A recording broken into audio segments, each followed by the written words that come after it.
Topic आज की class का and that is uniform circular motion.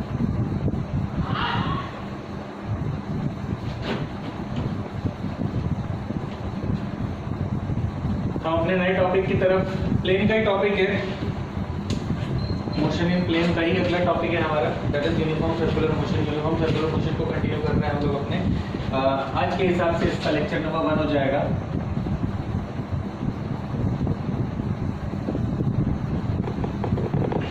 Uniform circular motion मतलब क्या? What is meant by uniform circular motion? Chapter number 1 जब straight line हम लोग पढ़ रहे थे तो स्ट्रेट लाइन के अंदर हमने टाइप्स ऑफ मोशन कंसीडर किए थे, टाइप्स ऑफ मोशन पढ़े थे और टाइप्स ऑफ मोशन के अंदर हमने बात करी थी कि इनमें से एक मोशन होता है यूनिफॉर्म सर्कुलर मोशन नाम का भी। सर्कुलर मोशन नाम का भी एक मोशन होता है, यूं कह लेना चाहिए। तो सर्कुलर मोशन नाम का जो मोशन है उसको सर्कुलर मोशन कह देगा। समझना समझाना काफी आसान कि अगर कोई भी ऑब्जेक्ट एक फिक्स पाथ पर मूव करे, एक फिक्स रास्ता चूज कर ले और फिक्स रास्ते को फिक्स डिस्टेंस से, सेंटर से फिक्स डिस्टेंस जिसको आप लोग रेडियस बोलते हो, उस डिस्टेंस पे मूव करते रहे, such that at every point, हर एक पॉइंट पर उसकी दिशा, उसका डायरेक्शन बदलते रहे। At every point its direction keeps on changing, direction हर पॉइंट पर चेंज हो रहा है लेकिन द स्पीड रिमेन्स कांस्टेंट। फिर मैं रिपीट करूंगा, speed remains constant, the direction changes continuously. Direction क्यों चेंज हो रहा है कंटिन्यूअसली? क्योंकि अगर आप किसी भी पॉइंट पर, किसी भी मूविंग पॉइंट पर अगर आप एक टैंजेंट ड्रॉ कर लेते हो तो वो टैंजेंट आपको उसका डायरेक्शन बताता है। तो साफ नजर आ रहा है कि हर पॉइंट पर टैंजेंट अलग बन रहा है, हर पॉइंट पर टैंजेंट का डायरेक्शन चेंज हो रहा है। अगर हर पॉइंट पर direction of tangent is changing, therefore that motion is circular motion and hence the velocity will remain constant. समझ में आई बात सभी लोगों को? तो लिखिएगा, सॉरी स्पीड कांस्टेंट को बोला, स्पीड कांस्टेंट। तो लिखिएगा, if any particle moves along a circular path, if any particle moves along a circular path at a constant speed, या with a constant speed, with a constant speed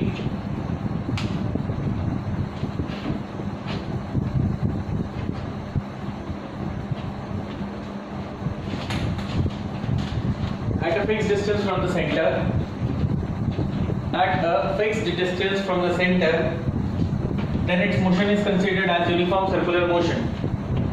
Then its motion is considered as uniform circular motion. Its motion is considered as uniform circular motion.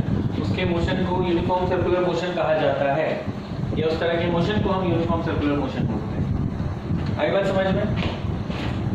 Uniform circular, बेटा speed तो constant ही रहेगी ना। Uniform और speed constant में अंतर क्या है ये बता। अच्छा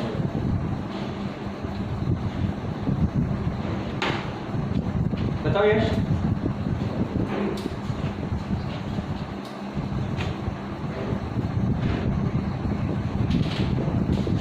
और कांस्टेंट का मतलब?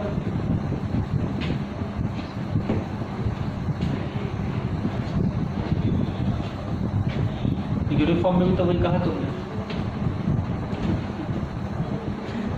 बेटा। यूनिफॉर्म और कांस्टेंट आइडियली देखा जाए दोनों एक ही चीज होती है, दोनों को मतलब एक ही होता है, दोनों विद रिस्पेक्ट टू टाइम होते हैं। फर्क सिर्फ इतना है कि हम नॉर्मल लिहाज में, नॉर्मल भाषाओं के अंदर यूनिफॉर्म शब्द इस्तेमाल करते हैं और कांस्टेंट कुछ पर्टिकुलर चीजों के लिए यूज करते हैं, फिक्स वैल्यूज के लिए यूज करते हैं।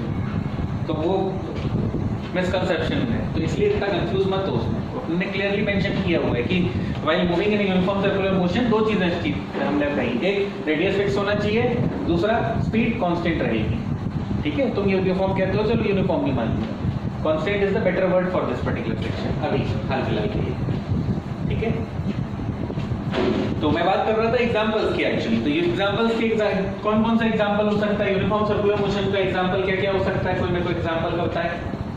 Anyone who can give me an example? Giant wheel और उसके अलावा क्लॉक है, बिल्कुल। प्लैनेट्स का मोशन ले लो, यूनिफॉर्म सर्कुलर मोशन है वो भी। मतलब हमारे इर्द गिर्द दिखने वाली काफी सारी चीजें हैं काफी सारी चीजें हमारे बोला जा सकता है कि ये यूनिफॉर्म सर्कुलर मोशन एग्जीक्यूट करती हैं। एग्जांपल्स भी नोट कीजिए आप अपनी कॉपीज में, रजिस्टर्स में नोट कीजिए, राइट ऑन द एग्जांपल्स। आसान एग्जांपल्स लिखो ताकि तुम लोग को याद रहे। एक आसान एग्जांपल आपने बताया, it could be the hand of a clock, है ना। दूसरा you can take example of a giant wheel या मोशन ऑफ प्लैनेट्स। ये दो तीन एग्जांपल्स जो इजी हैं, जो हमारे जहन में रहेंगे, आप उनको याद रखेंगे, उन्हीं को ध्यान में रखेंगे, इसलिए हम उनके ऊपर बात कर रहे हैं। सीलिंग फैन भी उसी के अंदर आ गया ना, रोटेशनल, लेकिन वो लिख लो चलेगा, वैसे कोई गलत नहीं है। सर्कुलर मोशन के अंदर अगर अपन बात करें तो यूनिफॉर्म सर्कुलर मोशन में मैंने क्या कहा, एट एनी पॉइंट अगर आप टैंजेंट ड्रॉ करते हो तो वो टैंजेंट ड्रॉ करने के बाद वो टैंजेंट हमको उस ऑब्जेक्ट की स्पीड के बारे में बताता है, उस ऑब्जेक्ट की वेलोसिटी का डायरेक्शन बताता है एट एनी पॉइंट। ठीक है, तो एक वो नोट करके लिखिएगा, एक point, the tangent drawn at any point during circular motion, the tangent drawn at any point during the uniform circular motion, tangent drawn at any point during the uniform circular motion will give us the direction of the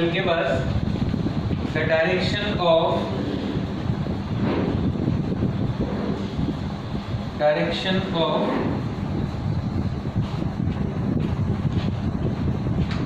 the velocity of the body, will give us the direction of velocity of the body। Object की body की velocity के बारे में बताते चले जाएगा, हर point पर direction change होती चलेगी। बहुत कॉमन अंडरस्टैंडिंग वाली चीजें हैं। अब चूंकि हमारा टॉपिक ही सिर्फ यूनिफॉर्म सर्कुलर मोशन है, we are completely focused about uniform circular motion. हम सिर्फ और सिर्फ सर्कुलर मोशन की ही बात करेंगे, मतलब हम स्ट्रेट लाइन की बात नहीं कर रहे, हम पीरियोडिक मोशन, नॉन पीरियोडिक, या फिर हम बात नहीं कर रहे अबाउट ऑसिलेटरी या वाइब्रेटरी या किसी भी प्रकार के इस तरह के मोशन की हम बात नहीं कर रहे। तो जरूरी है कि इस यूनिफॉर्म सर्कुलर मोशन से रिलेटेड टॉपिक्स हम लोगों को पता हो, डेफिनेशन, टर्मिनोलॉजीज हमको पता हो। तो हम बेसिक टर्म्स के ऊपर बात करेंगे इसके। Now put up the heading basic terms in uniform circular motion. याद रहे कि ये जो यूनिफॉर्म सर्कुलर मोशन का टॉपिक है, ये एक बार और रिपीट होगा हमारे अगले चैप्टर के अंदर। एनएलएम में न्यूटन्स लॉज ऑफ मोशन के अंदर भी यूनिफॉर्म सर्कुलर मोशन का टॉपिक रिपीट होगा, इसलिए आप अभी एक बार पढ़ लो अच्छे से तरीके से, तो वहां से हम लोग स्किप कर सकते हैं। ये रिपीट होगा टॉपिक, तो मैं वहां पर रिपीट नहीं कर पाऊंगा, वहां पर मैं दोबारा नहीं पढ़ाऊंगा। अभी अच्छे से पढ़ लो, इसलिए एप्लीकेशन दोनों एक ही जैसी हैं दोनों। ओके, एंजल भी आ गई, एंजल लेट हो गई आज, क्या बात है।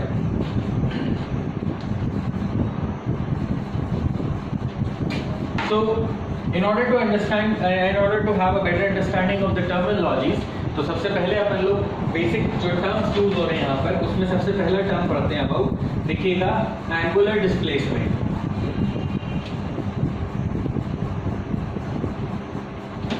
Write down about angular displacement. Linear और एंगुलर, अब दो शब्द जुड़ जाएंगे हमारी जिंदगी के साथ। क्लास 9th में भी इसका हल्का सा झलक आप लोगों ने देखा होगा, और आपके टीचर ने थोड़ा बहुत पढ़ाया होगा इसके बारे में, वरना तो कोई बात नहीं। क्लास 9th में जब आपने मोशन के बारे में स्टडी करना पहली मर्तबा चालू किया, तो आपके टीचर ने आपको बताया मोशन ऐसा होता है, मोशन वैसा होता है, मोशन के इतने इतने प्रकार होते हैं, मोशन के इतने इतने टाइप्स होते हैं, वगैरह वगैरह। लेकिन हम फिजिक्स के अंदर मोशन को मेजरली दो तरह से भी क्लासिफाई कर सकते हैं। कैसे कैसे? एक वो ऑब्जेक्ट जो स्ट्रेट लाइन में चल रहा है, और दूसरा वो ऑब्जेक्ट जो अपने स्ट्रेट लाइन मोशन को इंक्लाइन भी कर रहा है, मतलब आड़ा टेढ़ा भी चल रहा है, रैंडम मोशन भी हो सकता है। ऐसे सिचुएशंस में, ऐसे कंडीशंस में एंगल बहुत बड़ा इंपॉर्टेंट रोल प्ले क्रिएट करता है। जैसे अगर यहाँ पर ले लो, तो हर पॉइंट पर ऑब्जेक्ट अपना डायरेक्शन चेंज करता चले जा रहा है, मतलब हर पॉइंट पर वो अपना एंगल भी तो चेंज करेगा। तो एंगुलर डिस्प्लेसमेंट इस पर्टिकुलर यूनिफॉर्म सर्कुलर मोशन के लिए क्या है? साफ नजर आ रहा है कि यूनिफॉर्म सर्कुलर मोशन में जो पाथ है, it is uniform circular path. The path of the circular motion will be circular only. अब सर्कुलर पाथ के दौरान इमेजिन अ सिचुएशन कि मैंने बात तो पूरी की पूरी ड्रॉ कर ली, लेकिन एक ऑब्जेक्ट है which begins the motion from point A. An object begins the motion from point A. A point से वो अपना मोशन शुरू करता है, आगे बढ़ता चला जाता है, and it reaches to point B at any instant of time. A से लेके बी तक वो पहुंच जाता है कितने टाइम में? टी टाइम में पहुंच जाता है। हमें नहीं पता कि टी कितना है, लेकिन वो टी टाइम के अंदर ए से बी पहुंच जाएगा। अब ए से बी तक का उसने जो डिस्टेंस कवर किया है उसको अपन लोग निकाल सकते हैं by drawing a straight line, simply by drawing the straight line. लेकिन ये हुआ उसका कौन सा डिस्प्लेसमेंट? लीनियर डिस्प्लेसमेंट, क्योंकि लीनियरली ए और बी के बीच में कितना डिस्टेंस है वो आपने आइडेंटिफाई कर लिया। बट ऑन द कॉन्ट्ररी इस AB ने at the centre of the circle, at the centre of the circular path ये जो एंगल कवर किया है, this angle over here represents the angular displacement of the object. कि object ने A से B के दौरान, A से B तक पहुंचने के दौरान at the center of the circle कितना एंगल ट्रेस किया? The angle traced by AB at the center will be recognized as the angular displacement। जबकि लीनियर डिस्प्लेसमेंट कितना है वो हमको पता है, A और B को ज्वाइन कर दो। मतलब अपन साधारण भाषा में समझ सकते हैं, लीनियर मतलब स्ट्रेट डिस्टेंस, एंगुलर मतलब A से B के बीच का एंगल। क्लियर सभी लोगों को? नोट कीजिए।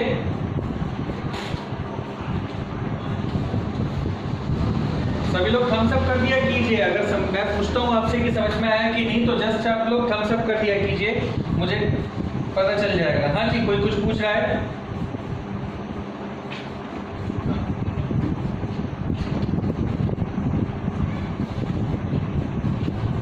मसला उस वाले पार्ट में मैं कैसे हेल्प करूँ तुम्हें? नेटवर्क तो वीक आ रहा है। हाँ ठीक है, ये बेहतर रहेगा। तो सभी लोग, बाकी लोग note down the definition angular displacement के लिए लिखिएगा सभी लोग। The angular displacement of a particle, the angular displacement of a particle moving along a circular path is defined as angular displacement of a particle moving along a circular path। मैं definition बता रहा था, the angular displacement of a particle moving along a circular path is defined as the angle swept by it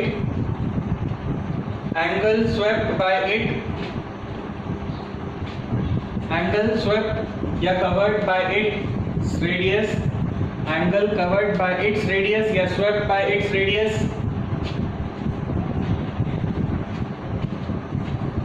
angle covered by its radius vector at its center, angle covered by its radius vector at its center, angle covered by its radius vector at the center।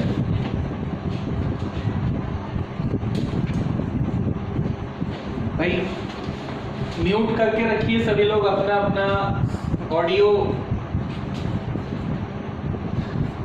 Diagram भी बनाना है साथ में, note down the diagram as well.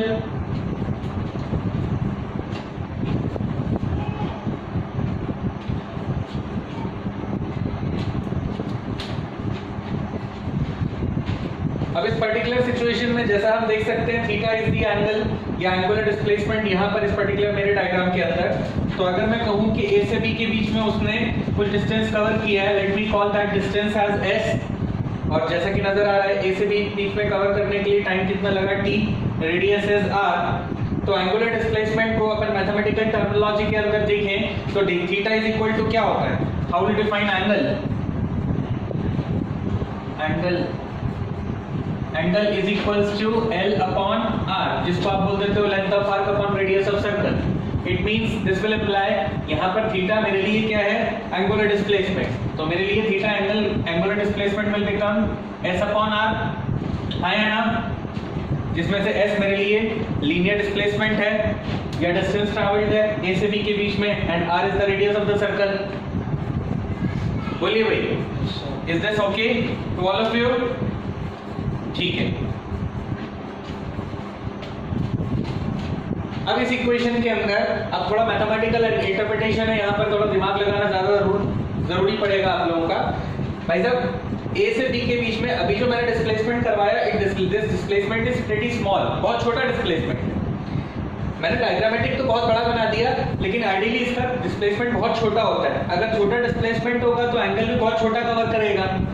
तो इसी expression को, इसी फॉर्मूले को हम लोग मैथमेटिकली ट्रीट करने के लिए कई बार ऐसा भी एक्सप्रेस करते हैं, delta theta is equal to delta S upon R. यहां पर ये ध्यान रहे कि डेल्टा थीटा का मतलब है स्मॉल एंगुलर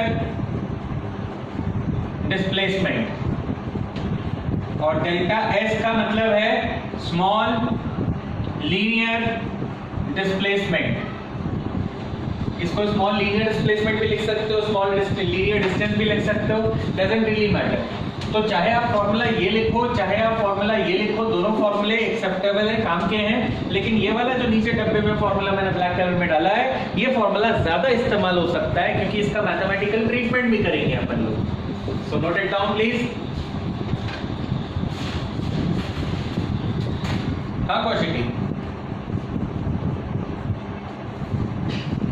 हाँ कोई फर्क नहीं पड़ेगा, लेकिन अभी जो अपन टर्म्स यूज कर रहे हैं कौशिकी, वो थोड़ा सा स्टैंडर्ड लेके चल रहे हैं। आप s की जगह l ले लो, x ले लो, y ले लो, कोई फर्क नहीं पड़ेगा।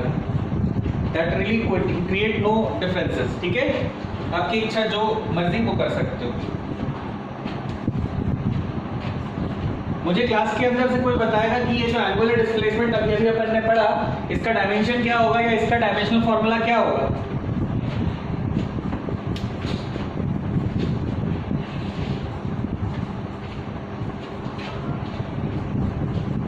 Anybody in the class?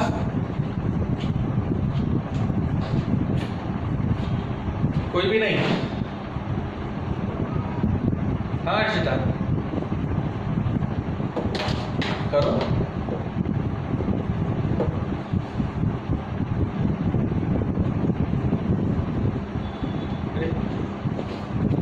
सीधे बोल देती ना डायमेंशन लेस है, इतनी मेहनत करी। डेफिनेटली एंगुलर डिस्प्लेसमेंट या theta is dimensionless quantity. It is a dimensionless quantity. Dimension नहीं होते इसके। अब एक आंसर तो मुझे मिल गया। दूसरा सवाल या दूसरा क्वेश्चन मेरा ये है कि इस डेल्टा थीटा के डायमेंशन तो नहीं है, इसकी यूनिट क्या होगी या नहीं होगी वो भी? What will be the unit of that? अंश का कहना है कि यूनिट नहीं होगी। What about others? मृण्मयी ने बता दिया सही जवाब, बिल्कुल सही, वेरी गुड मृण्मयी। सेठ ने गलत बताया है और अंश ने भी गलत बताया है। जूही वगैरह आप लोगों ने, सभी लोगों ने सही बताया। Yes, it is unit of angular displacement is radian.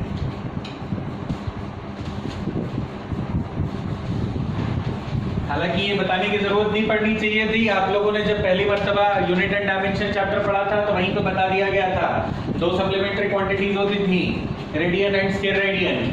Radian किसकी यूनिट थी? एंगल की तो यूनिट थी भाई। ये अलग सा कुछ अनोखा चीज थोड़ा ना है, एंगुलर डिस्प्लेसमेंट ही है, पर लगा तो एंगल ही है ना साथ में, उसकी यूनिट भी रेडियन रहेगी। अब क्लियर है सबको? अंगूठा दिखा दिया करें भाई सब लोग।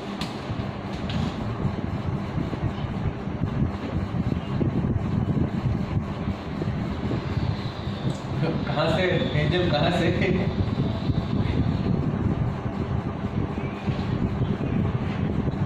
हैं क्या बोल रहे हो?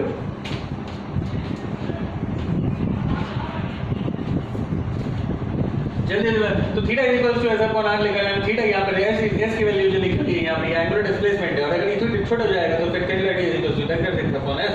यहां पे डेल्टा थीटा का मतलब स्मॉल एंगुलर डिस्प्लेसमेंट है, delta S equals to small angular displacement. Dimensionless quantity है यूनिट एंगुलर डिस्प्लेसमेंट के रेडियन। बता दिया मैंने, जल्दी जल्दी।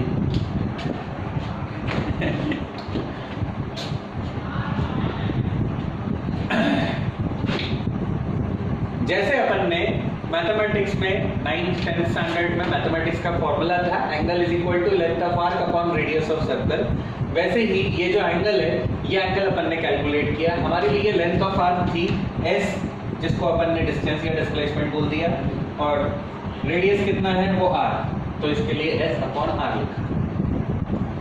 At times situations are there जब angle is very small and the corresponding displacement is very small. So that reason delta theta and delta s. यहाँ s और थीटा का मतलब है ज्यादा बड़ा डिस्प्लेसमेंट, ज्यादा बड़ी डिस्प्लेसमेंट. यहाँ डेल्टा s और डेल्टा थीटा का मतलब है कम एंगुलर डिस्प्लेसमेंट, कम लीनियर डिस्प्लेसमेंट. बाकी तो सब कुछ सेम एज इट इज, कुछ ना समझाने वाली चीज.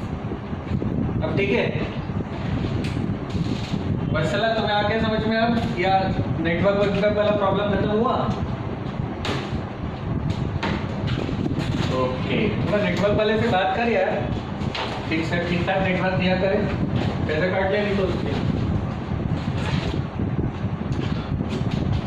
इसमें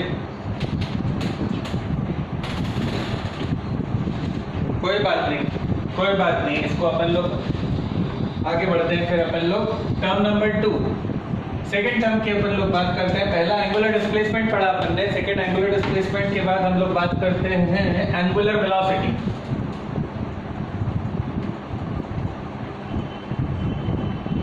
हेडिंग डाल दीजिए एंगुलर वेलोसिटी.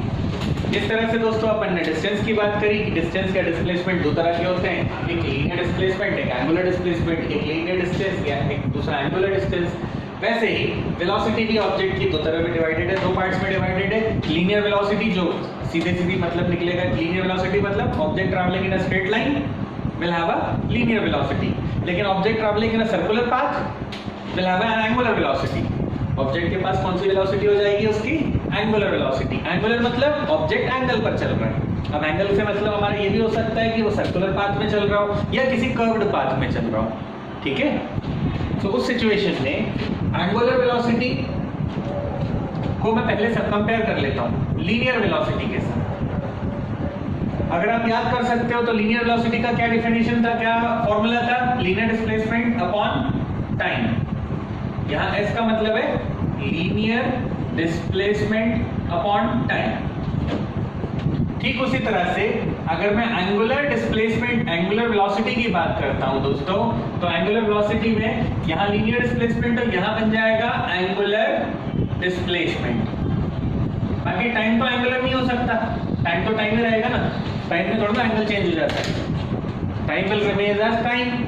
बस फर्क सिर्फ इतना पड़ेगा भाई साहब कि ये जो एंगुलर वेलोसिटी की अपन बात कर रहे हैं, this angular velocity is indicated by the new letter called omega. Angular velocity को हम इंडिकेट करते हैं with the new letter called omega. तो omega will be equal to angular displacement. Angular displacement को हमने क्या अज्यूम किया हुआ है यहाँ पर? थीटा. तो it will become theta upon time.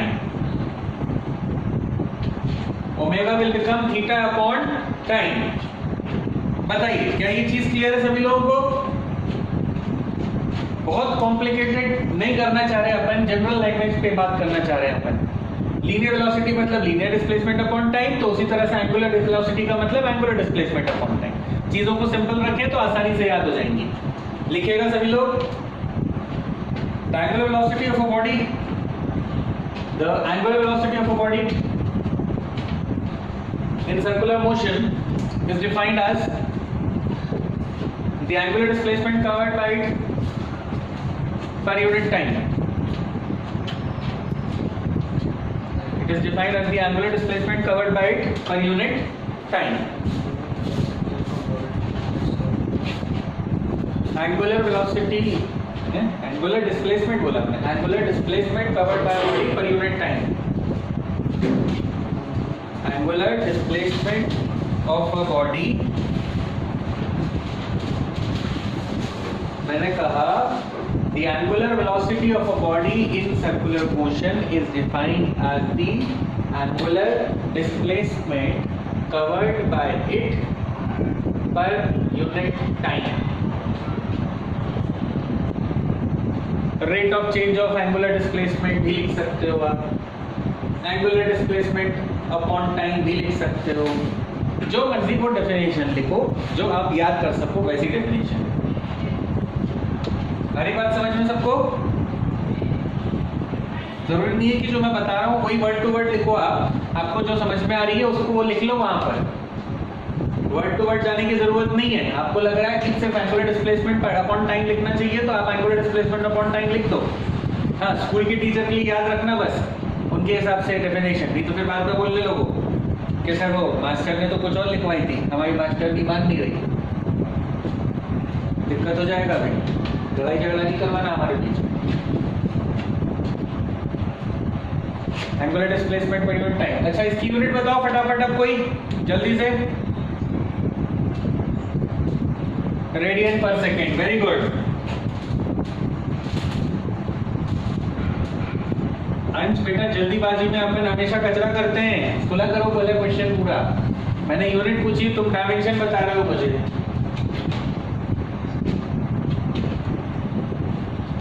It is radian पर सेकेंड, और डायमेंशनल फॉर्मूला क्या होगा इसका? m0 L0 t minus 1। बिल्कुल सही पहचाना आपने। It has to be m0 L0 t minus 1 या फिर सिंपली t minus 1, दोनों में से कुछ भी। So that makes it, the equation looks like this only. अगर मैं इसका मैथमेटिकल पोर्शन पूछूं या इसी का मैं मैथमेटिकल पार्ट आपको दिखाने की कोशिश करूं तो omega can also be written as d theta upon dt. This is the mathematical version of how it could be indicated. Similarly, अगर मैं एंगुलर डिस्प्लेसमेंट को भी इंडिकेट करना चाहता तो delta theta could have been also represented as ds by dt. इसको ds by dt से भी रिप्रेजेंट कर सकते थे अपन, theta is equal to ds by dt। यहाँ पर जो भी मैं dt लिखते चले जा रहा हूँ, इस d का मतलब है डिफरेंशिएशन भाई साहब। उम्मीद करता हूँ याद होगा आप लोगों को। अब इसका बहुत ज्यादा इंपॉर्टेंस आते चले जाएगा हमारे चैप्टर के साथ धीरे धीरे। लिखा?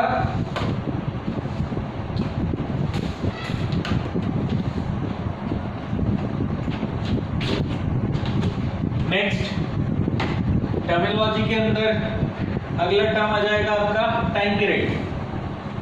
नेक्स्ट टर्म लिखिए द टाइम पीरियड। तीसरा टर्म है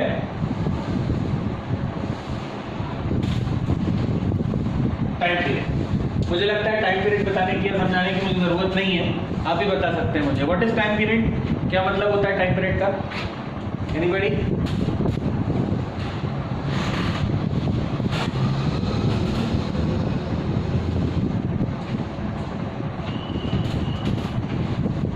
बिल्कुल सही। Time taken to complete one revolution या वन सर्कल या वन साइकिल, ठीक है, कुछ भी बोल सकते हो।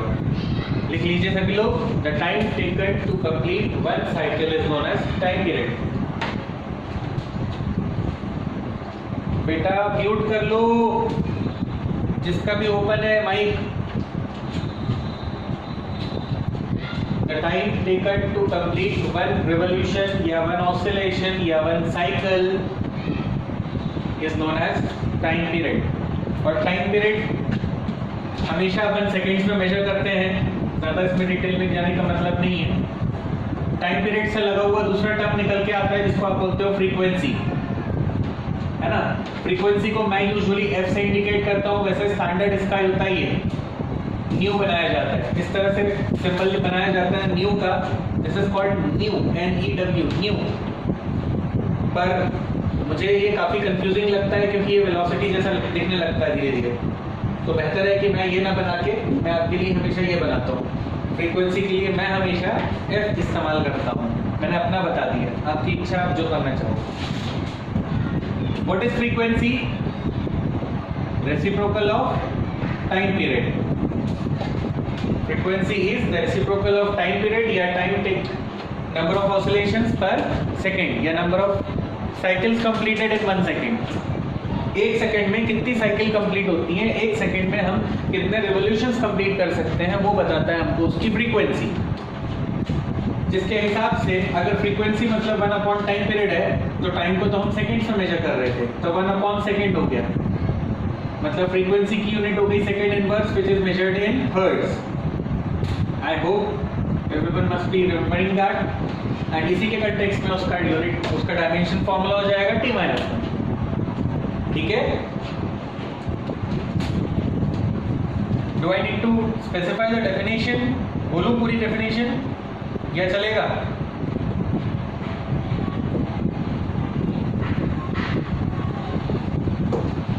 रोशनी समझ में आ रहा है?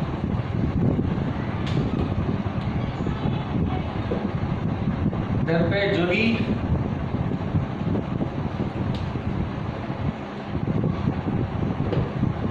हर्षिता, अंशिका,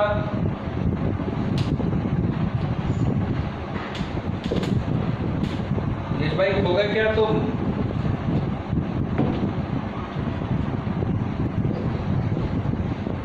ये सपने में हो कि क्वेश्चन छोड़ के आ गए?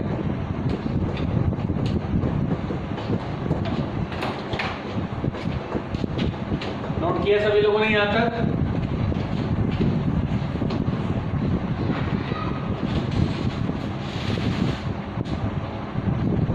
दोस्तों आज की क्लास में हम लोगों ने यूनिफॉर्म सर्कुलर मोशन का टॉपिक स्टार्ट किया है और इस यूनिफॉर्म सर्कुलर मोशन के टॉपिक के अंदर हम लोगों ने आज बेसिक टर्मिनोलॉजीज और बेसिक डेफिनेशंस देख ली।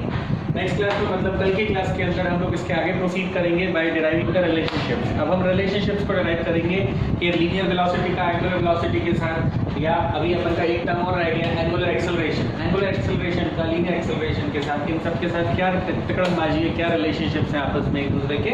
We will be going to find it out in our next class and that will be taken on tomorrow. तब तक के लिए आज की क्लास फिलहाल मुझे लगता है सबको समझ में आई होगी। In case of doubt kindly message me if you have any doubts. Thank you very much.